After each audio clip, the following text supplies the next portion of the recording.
다 함께 찬송가 214장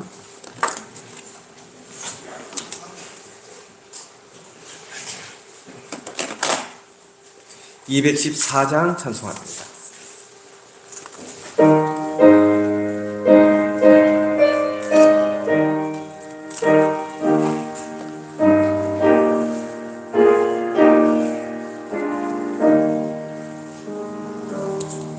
나 주의 도움 받고자 주 예수님께 빕니다.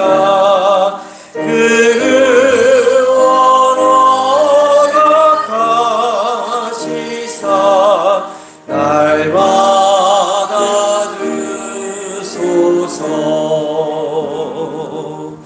내 모습 이대로 주 받아주소서.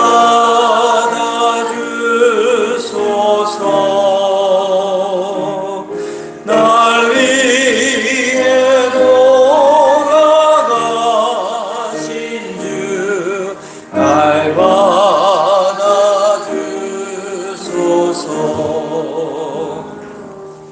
큰 죄에 빠져 영주를 날 위해 피 흘렸으니 주 영상대로 빚으사 날 받아주소서.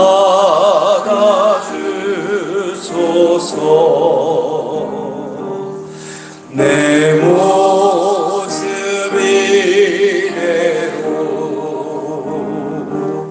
주 받아주소서.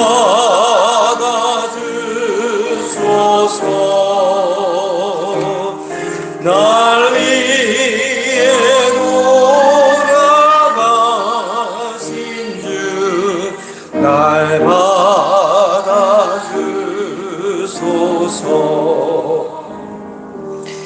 내 힘과 결심 약하여 늘 깨어지기 쉬우니 주 이름으로 구원해 날 받아주소서.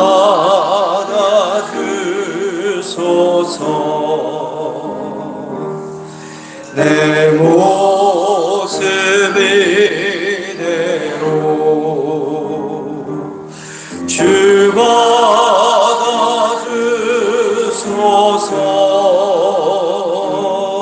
날 위해 돌아가신 주 날 받아주소서.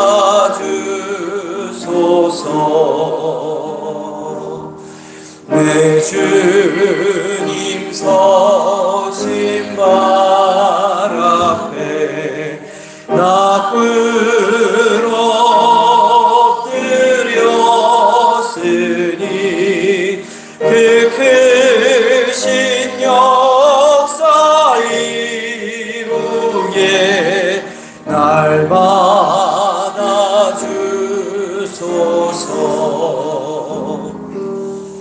내 모습 이대로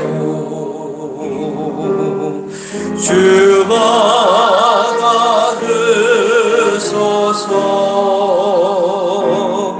날 위해 돌아가신 주 날 받아주소서.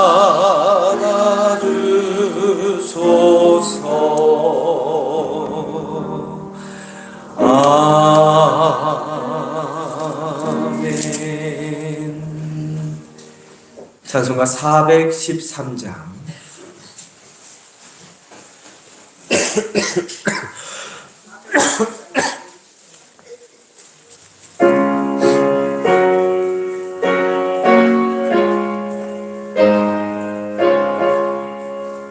내 평생에 가는 길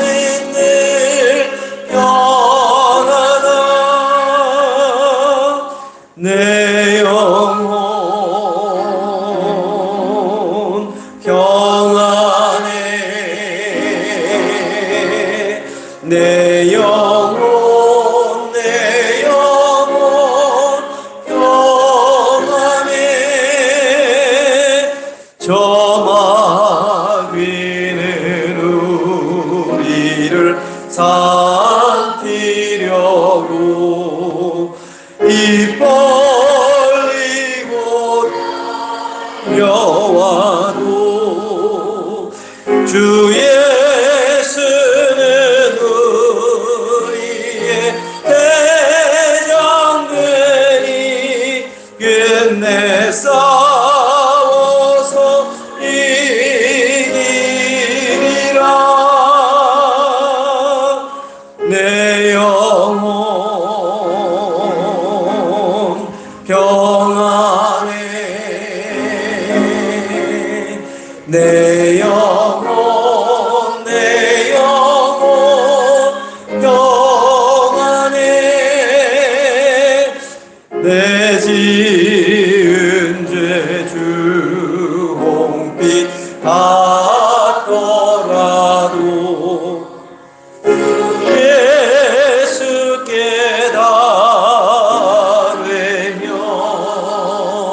그 십자가 비로소 다시 쓰사 있는 보다 더 정하리라.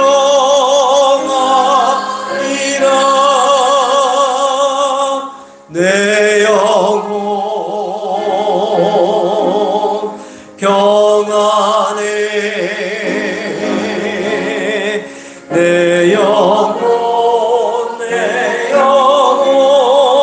평안해.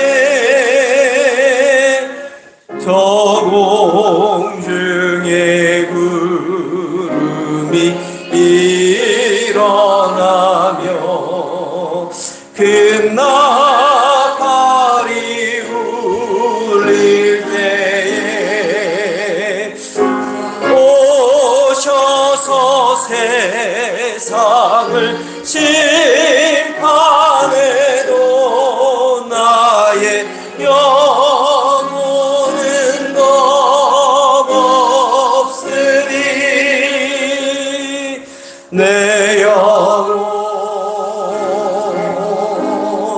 평안해. 내 영혼 평안해.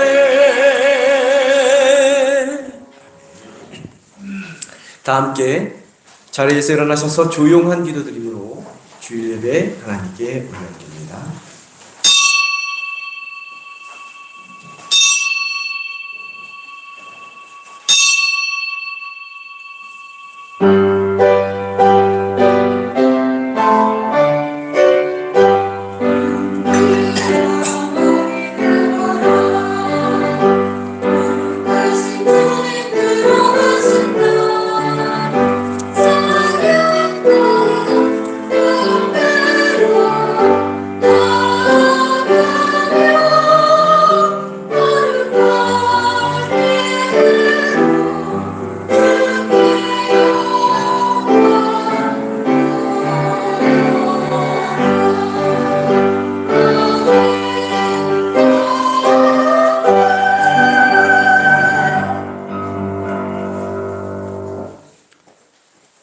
보라, 하나님은 나의 구원이시라. 내가 신뢰하고 두려움이 없으리니 주 여호와는 나의 힘이시며 나의 노래시며 나의 구원이심이라. 아멘.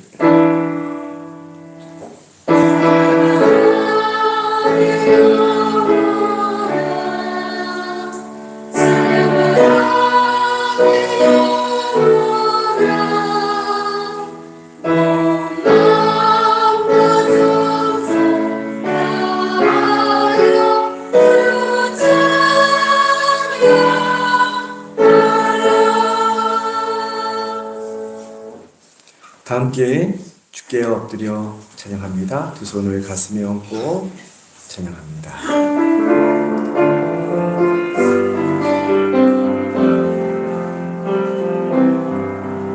주께 와 엎드려 경배드립니다. 주 계신 곳엔 기쁨 가득 무엇과도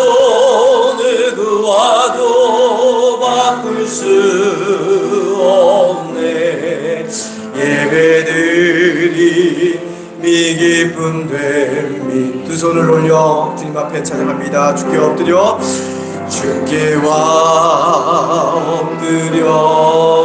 경배드립니다. 주 계신 곳엔 기쁨 가득.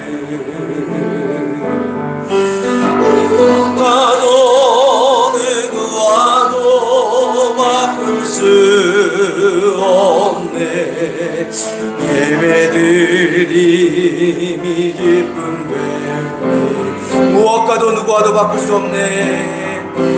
무엇과도 누구와도 바꿀 수 없네.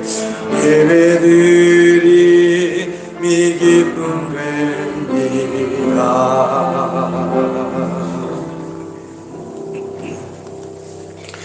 교도문 84번 히브리서 11장 말씀 교독해서 봅니다.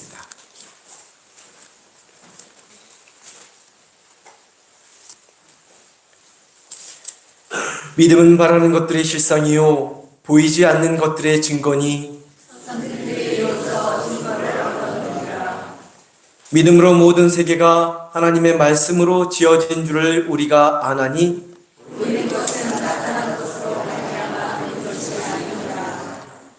믿음으로 아벨은 가인보다 더 나은 제사를 하나님께 드림으로 의로운 자라 하시는 증거를 얻었으니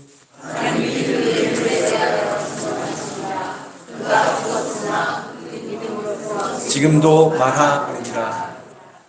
믿음으로 에녹은 죽음을 보지 않고 옮겨졌으니 하나님이 그를 옮기심으로 다시 보이지 아니하였느니라.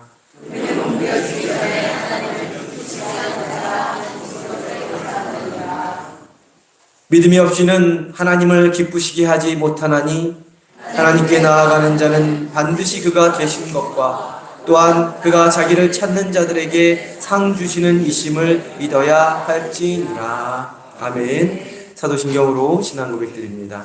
전능하사 천지를 만드신 하나님 아버지를 내가 믿사오며 그 외아들 우리 주 예수 그리스도를 믿사오니 이는 성령으로 잉태하사 동정녀 마리아에게 낳으시고 본디오 빌라도에게 고난을 받으사 십자가에 못 박혀 죽으시고 장사한 지 사흘 만에 죽은 자 가운데서 다시 살아나셨으며 하늘로사 전능하신 하나님 우편에 앉아 계시다가 주리로서 산 자와 죽은 자를 심판하러 오시리라.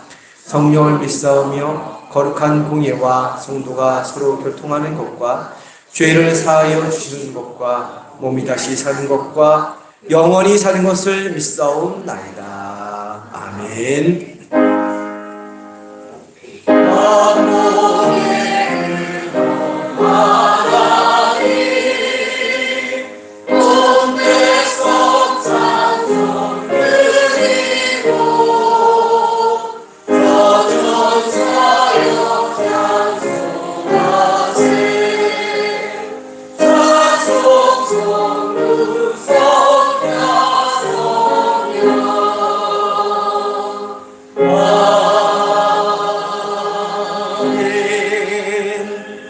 자리에 앉으시기 바랍니다. 김현자 권사님 나오셔서 대표하여 기도해 주시겠습니다.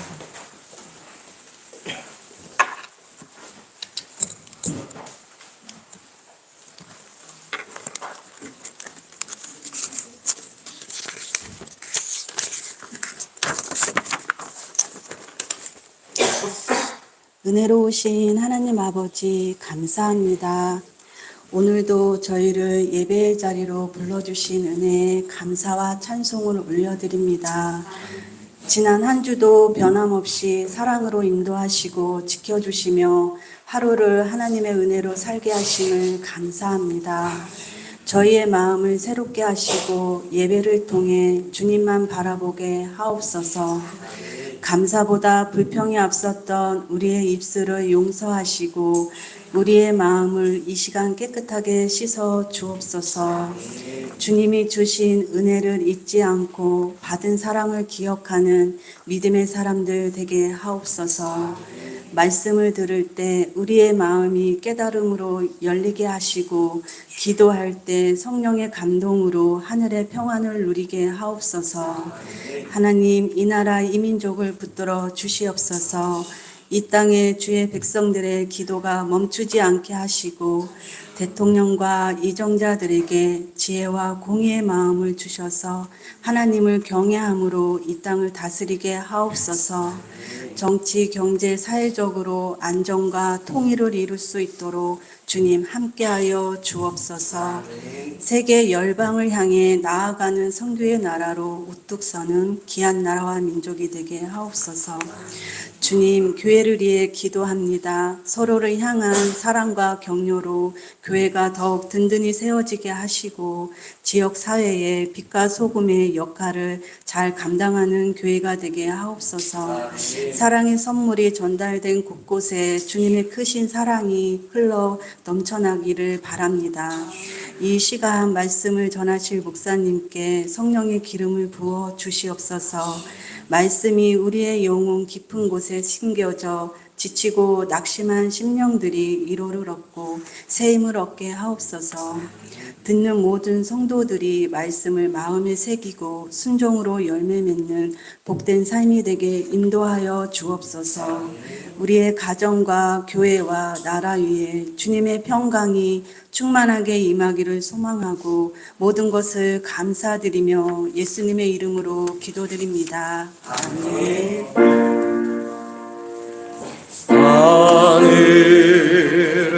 하늘에 계신 아버지 이름 거룩하사 주님 나라 임하시고 뜻이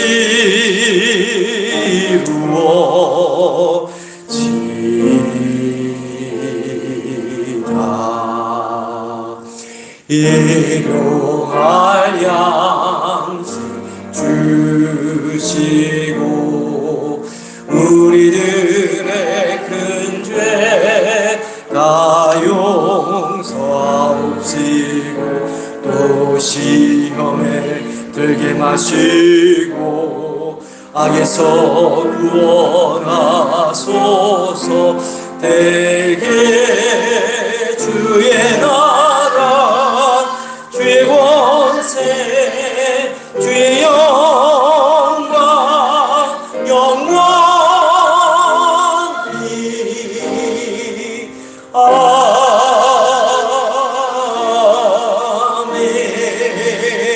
아멘. 이 시간 준비한 예물 하나님께 봉을 올리겠습니다.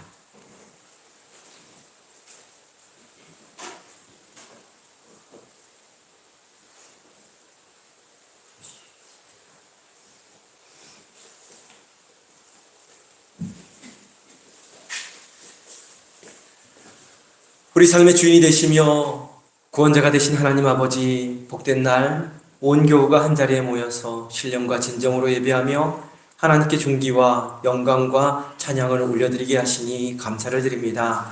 이 시간 주님께서 우리 삶에 베풀어 주신 은혜, 주님께서 우리와 함께 하시는 은혜, 우리를 사랑하시는 그 은혜를 기억하며 10의 하나로, 감사로, 선교로, 건축으로, 일천번제로 여러 가지 기도 제목으로 우리의 몸과 마음과 정성을 다하여 하나님 앞에 귀한 예물을 올려드립니다.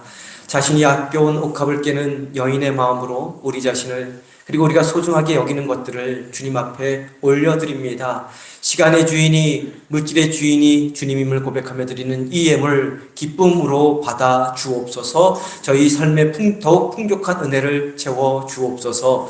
정성을 담아 드린 이 예물이 하나님 나라 확장을 위하여 거룩하게 귀하게 복되게 사용되어지는 예물 되게 하여 주옵소서. 우리를 죄와 죽음으로부터 구원하여 주신 귀하신 예수 그리스도의 이름으로 기도드립니다. 아멘.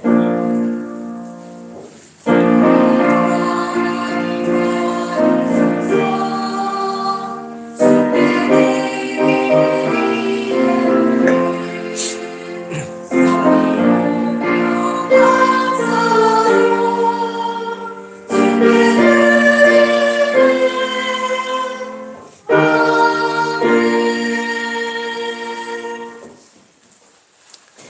네, 귀하고 복된 날 주님의 성전에 나오신 성도님들을 환영하고 축복합니다. 옆에 계신 분들과 앞에 계신 분들과 인사합니다. 사랑합니다. 네, 축복합니다. 할렐루야. 잘 오셨습니다. 오랜만에 오신 분들 많이 계시는데요. 옆에 오랜만에 오신 분들 있으면 서로 손을 내밀어 축복합시다. 하나님께서 당신을 통해 손을 내밀어 축복해 줍시다. 하나님께서 당신을 통해 하나님께서 당신을 통해 메마른 땅에 샘물 나게 하시기를 가난한 영혼 목마른 영혼 당신을 통해 주 사랑 알기 원하네. 아멘. 감사합니다. 네, 우리 지난주 추수감사절 지냈고요. 앞으로 또 성탄절을 곧 지낼 텐데 교회에서 준비한 사랑의 선물이 은혜 가운데 잘 전달될 수 있도록 기도로 협력해 주시기 바랍니다. 추수감사절 사랑의 선물은 지난주에 전달해 드렸습니다. 나뉘어지는 가정, 또 그 음식이 함께 가족들과 함께 나뉘어지는 그 가정 가운데 그리스도의 사랑과 그리스도의 복음이 깃들 수 있도록 함께 기도해 주시고, 또 우리 성탄절에는 선교하는 교회, 또 주변의 어려운 교회에 사랑의 선물 전달합니다. 속해서 준비해서 전달합니다. 11월 24일까지 치워지면 요 앞에 강단에 미리 장식해 주시면 11월 24일 날 축복기도 하고 전달하도록 하겠습니다. 여선교에서 오늘부터 김장하나요? 네, 오늘부터 김장 다듬는다고 그러시더라고요. 네, 오늘부터 그럼 화요일까지 하는 건가요? 네, 화요일까지 김장을 합니다. 시간 되시는 분들은 도와주시기를 바랍니다. 광고에는 못 실었는데 오늘 예배 후에 잠시 기획위원회로 모이도록 하겠습니다. 연로하신 어르신들과 아프신 한우들을 위해 기도해 주시기 바랍니다. 우리 주중에 김효순 집사님 차 사고가 났습니다. 얼마나 가슴이 섬찟하는지. 근데 너무 건강하게 오늘 오셨어요. 건강하게 오셨습니다. 하나님의 도우심이라고 저는 생각이 듭니다. 건강하게 몸 다 괜찮으셔요? 네, 할렐루야. 차가 완전히 망가졌어요. 폐차시킬 정도로 망가졌는데 저렇게 지금 폐차시켰습니다. 그런데 몸은 멀쩡하십니다. 하나님의 도우심입니다. 얼마나 가슴이 철컥 내려앉았다가 신방 가서 뵀는데 그래도 위로가 되든지 하나님이 도우심 감사합니다. 지방의 및 연애 소식입니다. 11월 11일 군남교회에서 교역자 회의가 있습니다. 찬송합니다. 찬송가 408장 찬송합니다.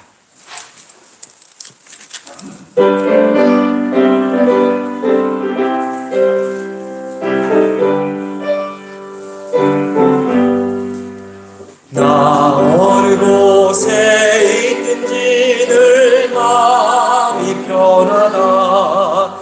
주 예수 주신 평안함 늘 충만하도다.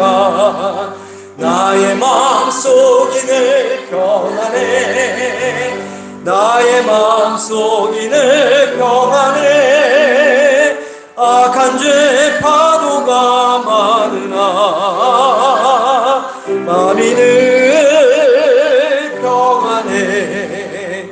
내 마음에 솟는 영생수 한없이 흐르니 목마름 다시 없으며 늘 평안하도다. 나의 마음속이 늘 평안해. 나의 마음속이 늘 평안해. 악한 죄 파도가 많으나 마음이 늘 평안해. 참되신 주의 사랑을 견없지 못하네. 그 사랑 내 맘 여시고 소망을 주셨네. 나의 마음속이 늘 평안해. 나의 마음속이 늘 평안해. 악한 죄 파도가 많으나 마음이 늘 평안해.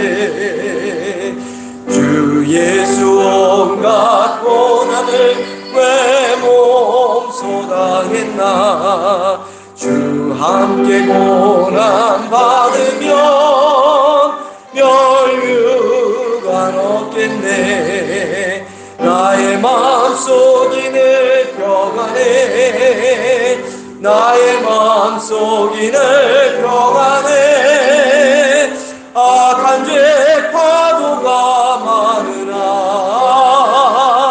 마음이 늘 평안해. 오늘 우리에게 주시는 하나님의 말씀은 사도행전 14장 1절부터 10절까지 말씀입니다. 신약성경 285면 사도행전 14장 1절부터 10절까지 말씀.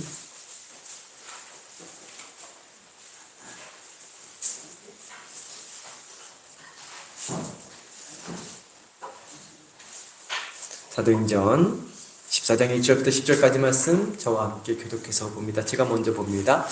이에 이고니온에서 두 사도가 함께 유대인의 회당에 들어가 말하니 유대와 헬라의 허다한 무리가 믿더라.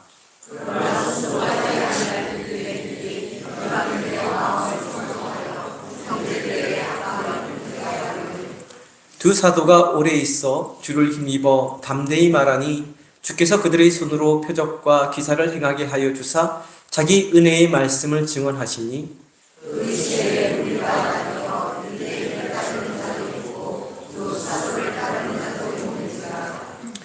이방인과 유대인과 그 관리들이 두 사도를 모욕하며 돌로 치려고 달려드니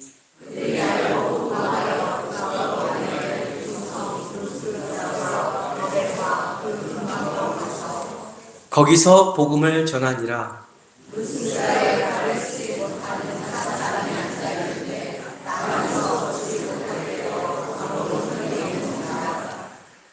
바울이 말하는 것을 듣거늘 바울이 주목하여 구원받을 만한 믿음이 그에게 있는 것을 보고 큰 소리로 이르되 내 발로 바로 일어서라 하니 그 사람이 일어나 걷는지라. 아멘. 성가대의 찬양이 있겠습니다.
그에게 큰 격려의 박수 보내시기 바랍니다. 우리 김묵순 권사님 성가대 하셨는데 감사드립니다. 기도하겠습니다. 고맙고 감사하신 하나님, 모든 것이 하나님의 은혜였습니다. 되돌아보면 아버지 하나님, 힘들고 어려운 일, 상처받는 일, 방황하는 일, 주저하는 일도 많았지만 그 가운데서도 하나님이 함께 하신 그 은혜를 저희들 기억하며 감사하는 삶을 살 수 있게 인도하여 주옵소서.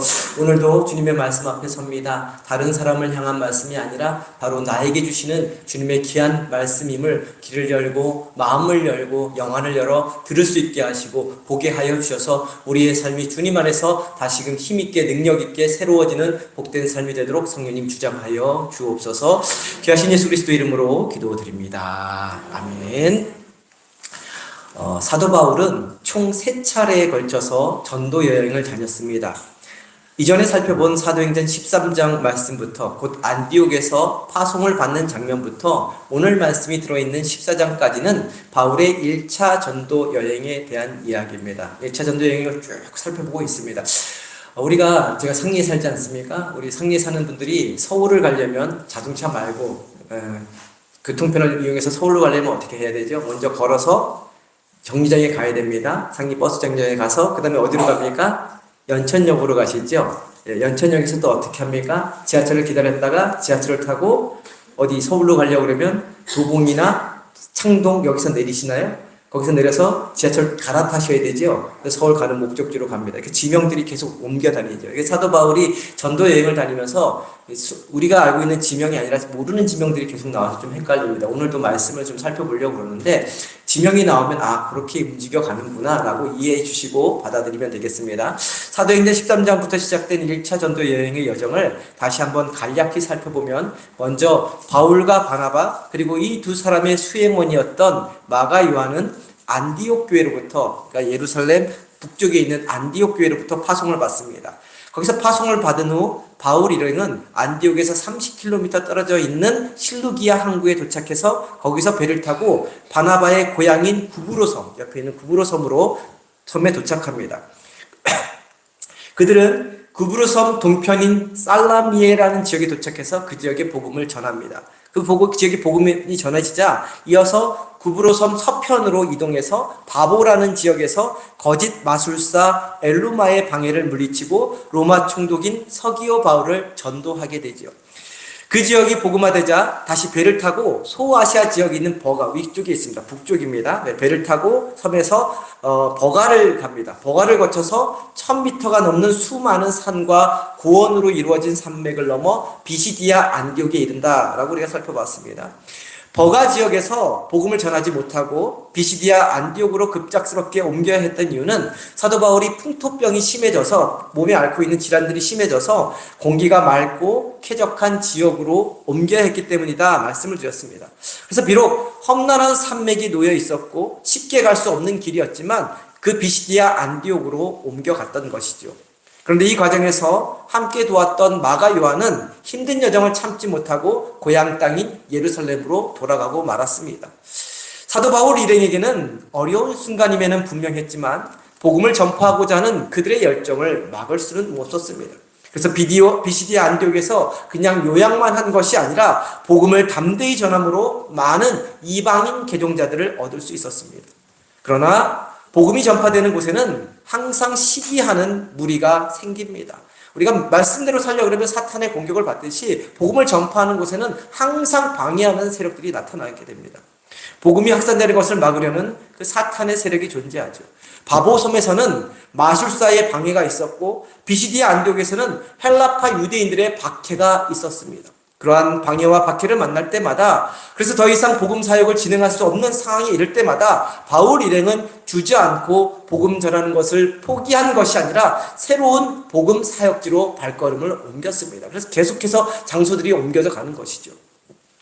오늘 함께 우리가 교독해서 본 14장 1절부터 5절까지는 이 비시디아 안디옥에서 유대인들의 박해를 받았기 때문에 복음 전하는 장소를 이고니온이라는 지역으로 옮겨서 복음을 전하는 그러한 내용을 이야기하고 있습니다. 이 이고니아는 비시디아 안디옥에서 동쪽과 남쪽으로 180km 정도 떨어져 있고 이곳 역시 30개의 산을 넘어가야 하는 그러한 지역이었지만 그 어떤 것도 복음을 전하고자 하는 사도 바울의 일행의 열정을 막지는 못했습니다. 그리고 함께 읽은 6절에서부터 10절까지는 이고니안이라는 지역에서 또다시 유대인들의 박해를 받고 쫓겨난 바울과 바나바가 이고니안에서 서남쪽으로 45km 정도 떨어진 이 루스드라 지역으로 이동해서 복음을 전하는 과정을 이야기하고 있습니다. 비시디아 안디옥에서 일어났던 일이 이고니아라는 지역에서도 똑같이 반복된 것입니다. 그래서 또다시 루스드라라는 지역으로 옮겨온 것입니다. 13장부터 오늘 함께 읽은 말씀까지가 대략 사도 바울의 1차 전도 여행의 절반 정도의 분량에 해당합니다. 또다시 이제 되돌아가는 그런 일들이 일어납니다. 근데 지금까지의 여정을 통해서 우리가 분명하게 알 수 있는 것이 있습니다. 그리스도의 복음을 전할 때마다 항상 어려움, 방해, 박해가 있었다는 것입니다. 근데 그 어려움, 박해가 복음이 전해지는 것을 가로막는 방해물이 아니라 오히려 복음을 확산시키는 계기가 되었다는 것입니다. 구브로섬의 마술사의 방해가 오히려 복음이 얼마나 힘이 있고 능력이 있는지 그 구브로섬 전체에 보여주는 계기가 되었습니다. 버가에서 걸린 바울의 풍토병으로 인해서 급작스럽게 예정에도 없던 지역으로 옮겨간 그 비시디아 안디옥에서 복음을 전파함으로 나중에 이 갈라디아서가 기록될 수 있게 된 것입니다. 이 비시디아 안디옥은 바로 갈라디아 지방이라는 큰 지방에 속한 하나의 소도시입니다. 우리가 살고 있는 상리가 비시디아 안디옥이라면 갈라디아는 연천군으로 생각하면 이해가 쉽습니다. 이 갈라디아서는 복음의 정신이 무엇인지 분명하게 알려주는 서신입니다. 율법의 굴레와 정죄로부터 인간을 자유하게 하는 복음의 능력이 무엇인지 분명하게 말씀해주고 있으며 중세시대 마틴 루터의 종교개혁의 시초가 되는 그러한 서신서이기도 합니다. 복음의 핵심 중에 핵심을 알려주는 갈라디아서가 바로 어려움과 아픔의 상황에 직면해서 자리를 옮겨갔던, 급작스럽게 예기치 않게 옮겨갔던 그 비시디아 안디옥 지역으로 인해서 기록될 수 있었던 것이죠. 또한 비시디아 안디옥에서 유대인의 박해로 말미암아 이고니온 지역에 복음을 전할 수 있게 되었고, 이고니온 지역에서 또다시 죽음의 위협이 가해지는 박해를 받고 루스드라로 옮겨갔는데, 이 루스드라는 지역에서는 바울의 영적인 아들인 디모데를 만나게 됩니다. 이 만남을 통해서 디모데 전후서가 쓰여지게 되었고, 오늘날 우리 손에 디모데 전후서가 들려지게 된 것입니다. 뿐만 아니라 그 루스드라 지역에서 나면서 한 번도 걷지 못하던 사람이 고치는 기적이 일어났던 것입니다. 이처럼 어려움, 박해, 방해가 오히려 복음을 방해하는 걸림돌이 된 것이 아니라 복음을 확산시키는 디딤돌이 된 것입니다. 주옥 같은 성경 말씀들이 기록될 수 있었던 배경이 되어준 것이고, 복음을 전파하는 제자를 만날 수 있는 계기가 된 것이고, 놀라운 기적을 행할 수 있는 그러한 장소가 되었던 것이죠. 그렇기 때문에 우리가 살아가는 삶에 시시때때로 다가오는, 그리고 우리가 가야 할 길 앞길을 막는 어려움, 난관, 방해물들이 무조건 나쁜 것이 아니라는 것을 우리가 알아야 한다는 것입니다. 우리를 괴롭혀 힘들게 하고 우리를 주저앉게 만드는 상황들이 우리를 넘어뜨리는, 우리를 무너지게 만드는 걸림돌, 방해물이 아니라 오히려 우리를 더 좋은 길로 인도하는 디딤돌이 될 수 있다는 것을 우리가 분명히 기억해야 한다는 것이죠. 그와 동시에 함께 살펴본 말씀을 통해 분명히 기억해야 할 것이 한 가지 있습니다. 무조건 어려움, 내 삶의 방해, 내 삶의 박해가 일어난다고 해서 복음의 확산을 가져온 것이 아니라는 것입니다. 바울 일행이 어려움, 방해, 박해를 받았기 때문에 기적과 축복을 경험할 수 있었던 것이 아니라는 것이지요. 어려움, 방해, 박해 한가운데서도 주저앉지 않고 포기하지 않았기 때문입니다. 성령님의 도움을 끊임없이 구하고 그리스도와 함께 믿음의 길을 걸어가는 사람들이었기 때문에 이와 같은 복음의 확산과 기적이 일어나는 일이 가능할 수 있었다는 것입니다. 만일 바울과 바나바가 어려움이 있다고, 방해를 받는다고, 박해를 받는다고 원망하고 불평했다면, 주저앉고 포기했다면, 마음속에 조금이라도 마가처럼 도망치려는 마음을 가지고 복음 전하는 것을 미적미적 거렸더라면, 그래서 그리스도와 함께 묵묵히 그 어려움, 방해, 박해를 뚫고 믿음의 길을 걸어가지 않았다면, 그러한 복음의 확신과 확산과 걷지 못하는 자가 일어나는 기적은 절대로 일어나지 않았을 것입니다. 모나리자 아시나요? 루브르 박물관 가면 연예인인데 모나리자 그림이 있습니다. 모나리자와 최후의 만찬, 우리 예수님 최후의 만찬을 그린 같은 그림을 그린 위대한 예술 작품을 남긴 레오나르도 다빈치라는 그러한 인물이 있습니다. 예술가가 있습니다. 미술 건축에도 조예가 깊지만 많은 우화와 짧은 교훈을 담은 이야기를 남긴 그러한 작가이기도 합니다. 레오나르도 다빈치의 우화 가운데 이런 이야기가 하나 있습니다. 어느 날 우화입니다. 우화. 우화기 때문에 사물을 사람처럼 취급해서 이야기하는 건데 어느 날 부싯돌 하나가 쉬고 있었습니다. 그런데 갑자기 어떤 물건이 다가와서 자기를 막 때리는 것이었습니다. 화가 난 부싯돌이 몸을 돌려보니까 불을 쬐을 때 쓰이는 쇳조각이었습니다. 왜 나를 때려? 너랑 나랑 아는 사이도 아니고 나는 누구한테 잘못한 적도 없단 말이야 라고 이렇게 이야기합니다. 부싯돌이 화를 내자 쇳조각은 웃으며 말을 합니다. 진정하고 잠시만 가만히 좀 있어 봐봐. 내가 너를 때리면 네가 아플 수는 있겠지만 신기한 일이 생긴다니까. 정말이야? 이렇게 대답을 합니다. 부싯돌은 호기심이 생겨서 아픈 고통을 참고 기다려 보았습니다. 딱딱딱 막 이렇게 따다다닥 소리가 났겠죠. 쇳조각이 계속해서 때리자 그 부싯돌의 몸에서 아름다운 불꽃이 찬란하게 피어오르게 되었다는 것이죠.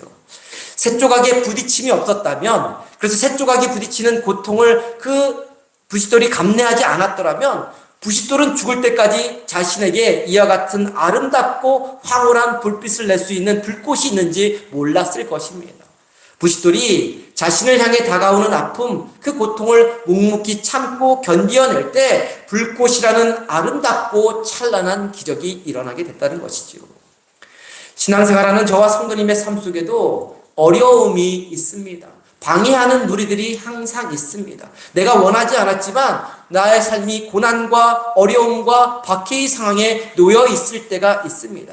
그런데 신앙생활 하면서 말할 수 없는 어려움, 방해, 박해의 상황에 놓일 때 우리 역시 불평하고 원망한다면, 포기하고 주저앉는다면, 마가처럼 도망치고 숨어버린다면 바울과 바나바가 누린 그 축복과 기적은 절대로 맛볼 수 없을 것입니다. 부싯돌처럼 찬란하게 아름답게 황홀하게 빛나는 그 불꽃을 절대로 보지 못할 것입니다. 사랑하는 성도님, 우리 삶의 어려움, 문제들, 아픔, 고통이 찾아온다면 그러한 상황 한가운데서도 해야 할 일, 가야 할 길을 포기하지 말고 주님과 함께 뚜벅뚜벅 한 걸음 걸어 나아가는 저와 성도님 되기를 소망합니다. 주저앉지 마시고 뒤돌아보지 마시고 주님 손 꼭 붙잡고 담대하게 걸어가는 저와 성도님 되기를 소망합니다. 그렇게 살아감으로 주님께서 우리 삶에 순간순간 베풀어 주시는 놀라운 축복을 누릴 뿐만 아니라 불꽃 같은 기적을 맛보며 살아가는 저와 성도님 되기를 간절히 소망합니다. 이제 오늘 말씀을 좀 더 구체적으로 살펴보려고 합니다. 8절 말씀을 보면 이고니온 지역에서 쫓겨난 바울 일행이 루스드라에 도착하는 장면이 나옵니다. 그리고 거기서 바울 일행은 한 사람을 만나게 되죠. 8절 말씀인데요. 우리 8절 말씀 한 목소리로 봅니다. 8절입니다. 함께 봅니다. 루스드라에 발을 쓰지 못하는 한 사람이 앉아 있는데 나면서 걷지 못하게 되어 걸어본 적이 없는지라. 바울 일행이 만난 한 사람에 대해서 8절 말씀에서 어떤 사람이라고 이야기하고 있습니까? 세 가지로 이야기하는데 먼저 발을 쓰지 못하는 사람이라고 이야기합니다. 그리고 나면서 걷지 못하게 된 사람이라고 얘기하고 마지막으로 걸어본 적이 없는 사람이라고 반복적으로 3번에 걸쳐 그 사람의 모습을 정확하게 설명해 주고 있습니다. 사도행전을 기록한 사람이 제가 누가복음과 사도행전은 누가가 기록했다고 말씀을 드렸습니다. 그리고 누가는 의사였습니다. 굉장히 정확하고 굉장히 정밀하고 예리한 사람들 아닙니까? 의사의 눈에 비친 이 사람은 절대로 걸어본 적이 없는 사람이라는 것입니다. 의학적으로 도저히 치유할 수 없는 사람이라는 것입니다. 태어나면서부터 선천적으로 하반신 마비자였다는 것이죠. 무엇보다도 3번이나 똑같은 표현을 반복해서 사용하며 강조하고 있는 것은 이 사람은 죽을 때까지 걸을 수 있는 가능성이 단 1%도 없다는 것을 강조하기 위해서였습니다. 어머니 자궁에서부터 태어나 지금까지 살아오는 동안 단 한 번도 일어서거나 걸어본 적이 없이 평생 하반신 마비자로 살아왔다면 그 사람의 삶은 절망이요 어둠 그 자체였을 것입니다. 살아도 사는 것이 아니라 죽지 못해 어쩔 수 없이 마지못해 사는 그러한 인생이었을 것입니다. 근데 그 사람이 바로 바울이 말하는 것을 들었다라고 말씀하고 있습니다. 우리 9절 말씀 다시 한번 한 목소리로 봅니다. 9절입니다. 함께 봅니다. 바울이 말하는 것을 듣거든 바울이 주목하여 구원받을 만한 믿음이 그에게 있는 것을 보고 이고니온에서 복음을 전한다는 이유로 죽음의 위협에 놓여 있었던 바울이었습니다. 그래서 지금 루스드라라는 지역으로 남쪽으로 도망쳐 왔는데 루스드라에서 바울이 전한 말이 무엇이었습니까? 바로 복음을 전하는 것이었습니다. 복음을 전하다 죽을 뻔했는데 또다시 루스드라에서 복음을 전했습니다. 죽음의 위협 속에서도 살아계신 그리스도의 복음, 자유와 구원과 해방과 치유와 기적과 능력의 복음을 더욱 담대하게 전했던 것입니다. 무엇보다도 이 루스드라 지역에는 다른 지역과는 달리 회당이 없었기 때문에 유대인들이 모여있는 회당이 없었기 때문에 바울은 길거리에서 야외에서 복음을 전했던 것입니다. 그 복음을 길거리에 있던 하반신 마비자가 들을 수 있는 기회를 얻을 수 있었던 것이고 그 복음을 놓치지 않고 들었던 것입니다. 여기서 우리가 눈여겨보아야 할 것이 있습니다. 만일 사도 바울이 아무리 공개적으로 야외에서 길거리에서 하나님의 말씀을 전한다 할지라도 그 하반신 마비자가 바울이 전하는 그 말씀을 귀 기울여 듣지 않았더라면 한 귀로 듣고 한 귀로 흘려보냈더라면 아 좋은 말씀이야 은혜로운 말씀이야 능력 있는 말씀이야 정말로 황홀한 말씀이야 그렇게 속으로 얘기를 하지만 감탄사를 외치지만 그러나 나와는 상관없어 하고 그 말을 들었으면 그 걷지 못하는 자에게는 아무런 일도 일어나지 않았을 것입니다. 생명의 말씀, 구원의 말씀이 들려와도 일평생 절망적인 삶, 체념하는 삶, 암흑 속에 살다가 절망과 체념과 암흑 속에서 인생을 끝내고 말았을 것입니다. 그러나 사도 바울이 복음을 전할 때 그 말씀을 그냥 좋은 말씀, 그냥 은혜로운 말씀으로 들은 것이 아니라 살아있는 하나님의 말씀으로 들었습니다. 자신과 상관없는 말씀이 아니라 자신과는 거리가 먼 말씀이 아니라 바로 지금 자기 자신에게 주시는 그 하나님의 말씀으로 들었습니다. 그렇게 들었기 때문에 절망과 체념과 암흑 속에 빠져있는 그의 삶에 놀라운 기적이 일어날 수 있었던 것입니다. 로마서 10장 17절 말씀을 보면 믿음은 어디에서 난다고 이야기합니까? 들음에서 난다 말씀하고 있습니다. 그런데 듣되 어떻게 듣느냐 하는 것이 정말 중요합니다. 저와 성도님도 말씀을 듣습니다. 저는 말씀을 준비하면서 말씀을 묵상하면서 말씀을 듣고 성도님들은 강단의 선포를 통해 대부분 말씀을 듣습니다. 그런데 똑같이 날마다 듣는 말씀이지만 그 하나님의 말씀을 어떻게 듣는가에 따라 우리의 삶, 우리의 인생, 우리의 영혼이 완전히 달라지게 됩니다. 이 걷지 못하는 자가 듣는 것처럼 선포되는 말씀을 바로 지금 나에게 들려주시는 하나님의 음성으로 듣는다면 그래서 나의 심장, 나의 양심, 나의 영혼을 뒤흔드는 생명의 말씀으로 듣는다면 우리의 삶은 완전히 달라지게 되어 있습니다. 영적으로 걷지 못하는 절름발이가 고침받게 되어 있습니다. 죽어가는 우리 영혼이 되살아나게 되어 있습니다. 방황하던 무의미하던 습관적이던 우리의 삶에 놀라운 새로운 변화가 일어나게 됩니다. 하늘로부터 들려오는 살아있는 하나님의 말씀을 듣고 안 듣고는 저와 성도님들의 몫입니다. 아무리 주옥 같은 말씀, 나를 살리는 생명의 말씀을 하늘로부터 하나님이 친히 들려주셔도 저와 성도님이 그 말씀을 들으려 하지 않는다면, 그 말씀과 거리를 둔다면, 그 말씀을 나와 상관없는 말씀으로 듣는다면 그 말씀은 허공에 흩어지는 말씀이 되고 마는 것입니다. 저는 말씀을 준비하면서 하늘로부터 주시는 하나님의 음성이 무엇인지 듣게 되지만 특별히 성도님들은 강단에서 선포되는 말씀을 통해서 하나님의 음성을 듣게 됩니다. 그런데 제가 강단에서 말씀을 전할 때 성도님들을 가만히 바라보면 두 부류로 정확히 나뉘는 것을 볼 수 있습니다. 한 부류는 지금 말씀을 통해 나에게 주시는 하나님의 음성이 무엇인가 귀 기울여 들으시는 분들입니다. 몸과 마음과 영혼을 집중해서 들으시는 분들이 계십니다. 예배 드리기 전부터 예배 드리기 전날부터 하나님의 은혜를 받기 위해 몸과 마음과 영혼을 정결하게 준비하며 기도로 준비하는 분들이 계십니다. 또 다른 부류는 말씀은 듣지만 나와 상관없는 말씀이야. 그저 좋은 말씀, 은혜로운 말씀이야 라고 듣는 분들이 계십니다. 습관적으로, 형식적으로, 의무적으로 늘 들이던 대로 들으시는 분들이 계십니다. 그리고 이 두 부류의 반응도 서로 다르게 나타납니다. 강단을 통해서 똑같은 말씀이 선포되지만 앞에서 말씀드린 사람들은 선포되는 말씀 앞에 가슴을 찢습니다. 눈물을 흘리며 참회합니다. 감화감동하며 기쁨과 희망을 가지고 세상을 향해 나아가 하나님의 말씀대로 살아갑니다. 뒤에 말씀드린 사람들은 똑같은 말씀을 들어도 다른 생각을 하며 듣습니다. 한 귀로 듣고 한 귀로 흘려 보냅니다. 때로는 좋은 말씀, 때로는 은혜로운 말씀, 때로는 감동을 주는 말씀으로 받아들이기는 하지만 결국 나와는 상관없는 말씀으로 듣습니다. 졸거나 주무시면서 듣습니다. 그렇다고 제가 조는 것, 주무시는 것 뭐라고 하는 거 아닙니다. 너무나 피곤하면 그럴 수 있습니다. 목사인 저도 무리하거나 피곤하면 그리고 몸이 아프면 주님의 말씀이 하나도 안 들려요. 그렇습니다. 하나님의 말씀이 선포될 때 저도 졸 수 있고 저도 잘 수 있습니다. 문제는 습관이 되는 것이 문제입니다. 예배 드릴 때 그 어떤 준비도 그 어떤 기도도 없이 늘 하던 대로 습관적으로 졸거나 주무시는 것이 문제인 것입니다. 습관이 되면 절대로 지금 나를 향해 말씀하시는 하나님의 말씀을 들을 수도 없고 들리지도 않게 됩니다.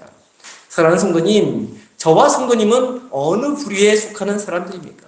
후자와 같은 모습이 우리에게 있다면 전자와 같은 모습으로 변화될 수 있기를 소망합니다. 말씀이 선포될 때 하나님의 음성이 나를 향해 들려질 때 육신적으로 그리고 영적으로 피곤하지 않도록 몸과 마음과 영혼을 말씀이 선포되기 전부터 미리미리 잘 준비하고 관리할 수 있기를 소망합니다. 그래서 하나님의 말씀 앞에 영적으로 민감하게 반응하고 그 어떤 말씀이든 그 말씀이 하나님이 나에게 주시는 말씀이라면 아멘으로 응답하고 순종하며 사는 삶을 살아가는 저와 성도님 되기를 간절히 소망합니다.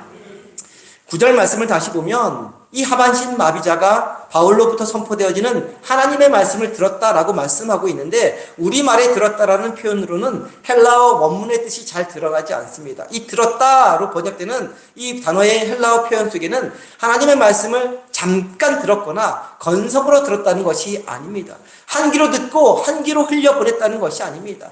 말씀 처음부터 말씀 끝까지 온 마음과 온 생각과 온 영혼을 집중하여 경청했다는 뜻이 담겨 있습니다. 단 한마디의 말씀도 놓치지 않고 집중하여 가슴속에 깊이 새기며 계속해서 경청했다는 것입니다. 그 선천성 하반신 마비자가 이와 같이 하나님의 말씀을 처음부터 끝까지 경청했을 때 어떤 일이 일어났습니까? 9절 말씀 다시 봅니다. 9절 말씀 다시 보면 뭐라고 되어 있죠? 바울이 그 하반신 마비자를 주목해서 보는 일이 일어나게 됩니다. 자신이 전하는 복음을 전해 듣기 위해 몰려온 그 수없이 많은 사람들 중에 하반신 마비자를 향해 복음을 한 게 아닙니다. 그 무리들, 군중들을 향해서 복음을 전한 것입니다. 그 수없이 많은 사람들 중에 바로 그 한 사람 하반신 마비자를 주목해서 본 것입니다. 그리고 그 하반신 마비자에게 구원받을 만한 믿음이 있는 것을 본 것이죠. 이 10절 말씀 한 목소리로 볼까요? 10절입니다. 함께 봅니다. 큰 소리로 이르되 내 발로 바로 일어서라 하니 그 사람이 일어나 걷는지라. 바울은 그 하반신 마비자에게 큰 소리로 내 발로 바로 일어서라 라고 명령을 합니다. 그랬더니 태어난 이래 단 한 번도 일어서 본 적이 없었던 하반신 마비자가 벌떡 일어나 걸었습니다. 놀라운 기적이 일어난 것이죠. 바울이 생전 처음 보는 그 하반신 마비자에게 이렇게 명령할 수 있었던 것은 그 사람이 자신이 전하는 그 복음의 말씀을 경청하는 것을 계속 주목해서 보고 그에게 구원받을 만한 믿음이 있는 것을 눈여겨보았기 때문입니다. 만일 바울이 그 사람을 눈여겨보지 않았더라면, 주목해서 보지 않았더라면 이러한 치유의 역사, 기적의 역사는 일어나지 않았을 것입니다. 그런데 우리가 이 치유와 기적의 사건에서 또 놓치지 말아야 할 내용이 하나 더 있습니다. 바울은 우리와 똑같은 인간이죠. 한낱 미물에 지나지 않는 그러한 인간입니다. 그런데 그런 미물에 불과한 인간이 하반신 마비자를 주목해서 보았다고 해서 치유와 기적이 일어날 수 있습니까? 바울에게 일반 사람들에게 없는 초자연적 능력, 슈퍼맨과 같은 능력이 있어서 그런 치유와 기적이 일어난 것일까요? 절대로 그렇지 않습니다. 인간인 바울이 치유와 기적을 일으킨 것이 아닌 것입니다. 그러면 누가 기적을 일으킨 것입니까? 바로 바울 안에 살아계신 예수 그리스도가 이와 같은 치유와 기적의 역사를 일으키신 것입니다. 그리고 말씀에서는 바울이 주목해서 보고 바울이 눈여겨본 것처럼 표현하고 있지만 사실은 바울 안에 계신 주님께서 자신이 복음에 선포되는 그 말씀에 귀 기울이며 복음의 주인인 자신을 뚫어져라 쳐다보고 있는 그 하반신 마비자를 주목해서 보았던 것입니다. 그래서 바울 안에 계신 그리스도께서 명하여 그 하반신 마비자를 일으켜 세우신 것이죠. 바울 안에 계신 그리스도와 자신을 바라보는 그 하반신 마비자의 눈이 마주쳤기 때문에 이러한 놀라운 기적이 일어나게 된 것입니다. 우리는 어떤 불가사의한 치유가 일어나고 기적과 같은 일이 일어나면 그 치유를 행한 사람, 기적을 일으킨 사람에게 주목을 합니다. 그러나 그리스도인은 절대로 사람에게 주목해서는 안 됩니다. 사람을 추앙해서도 안 됩니다. 그 사람 속에서 역사하시는 그리스도에게 초점을 맞추어야 하고 언제나 그리스도를 높이는 삶을 살아야 합니다. 우리가 함께 보지는 않았지만 나중에 보게 되겠지만 뒤에 나오는 12절 말씀에 보면 이 루스드라에 사는 사람들은 그리스 사람들입니다. 그리스 신들, 수많은 그리스 신화에 나오는 신들을 섬기는 사람들인데 이와 같은 기적과 같은 현상을 보면서 바나바를 제우스라고 이야기하고 바울을 헤르메스라고 부르며 그 두 사람을 위해 제사를 지내려는 장면이 나옵니다. 제우스와 헤르메스는 그리스의 신들입니다. 제우스는 하늘과 땅을 지배하는 가장 강력한 신이 제우스 신입니다. 그리고 헤르메스는 제우스의 뜻을 전하는 신, 인간의 언어로 이해할 수 있게 전달하는 해석의 신, 전령의 신입니다. 이 루스드라 사람들은 바나바와 바울을 그리스 신들처럼 자신들이 섬기는 신들처럼 여기는 잘못을 범한 것인데 우리도 이러한 잘못을 범하기가 참 쉽습니다. 언제나 어디서나 높임을 받아야 하는 분은 그리스도이시고 우리 시선에 초점을 맞춰야 하는 분 역시 그리스도임을 잊지 않고 사는 저와 성도님 되기를 소망합니다.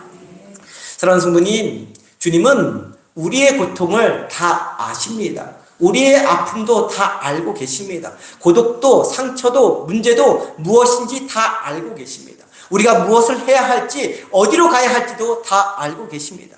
우리의 모든 것을 다 아시는 주님께 이 하반신 마비자처럼 우리의 시선을 맞추면 우리 삶의 초점을 맞추면 우리의 모든 것을 집중하면 주님은 우리에게 놀라운 기적과 축복을 베풀어 주시려고 준비하고 계신 분이신 것입니다. 우리를 향한 주님의 시선에 우리의 눈을 맞출 때 주님은 우리 삶의 문제들을 보시면서 내 발로 바로 일어서라 라고 말씀하실 것이고 그 말씀이 우리에게 새로운 생명을 가져다 줄 것입니다. 저와 성도님 모두 때로는 이 땅을 살아갈 때 절망, 고통, 아픔, 상처가 있을 텐데 그 중에도 우리의 마음, 우리의 중심, 우리의 시선의 초점을 주님께 집중시킬 수 있기를 소망합니다. 선포되는 말씀 앞에 몸과 마음과 영혼을 준비함으로 주님이 지금 나에게 말씀하시는 하늘의 음성을 들을 수 있기를 소망합니다. 그래서 우리 삶에 늘 구원받을 만한 믿음으로 가득 차고 넘쳐남으로 하나님이 놀랍도록 부어주시는 축복과 기적의 주인공들이 다 되시기를 주님의 이름으로 간절히 축원합니다. 기도합니다.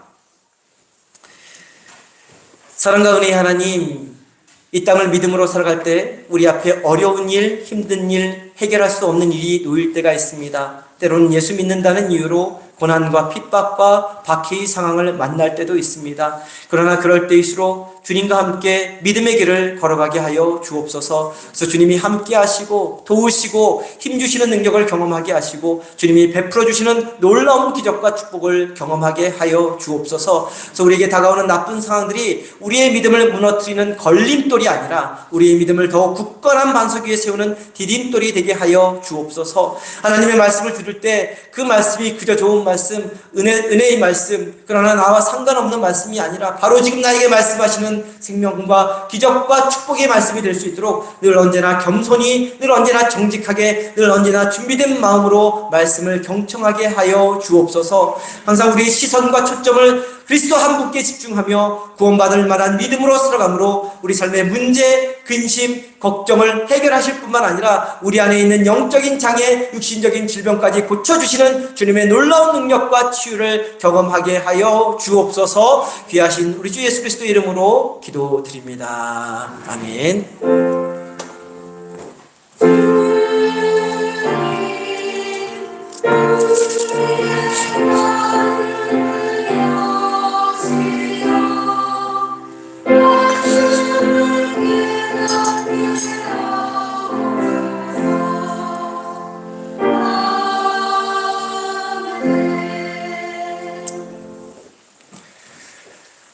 다 함께 자리에서 일어나셔서 찬송가 543장 찬송합니다.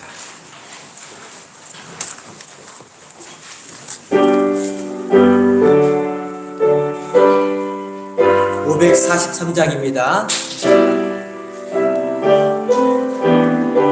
어려운 일 당할 때 나의 믿음 적으나 어려운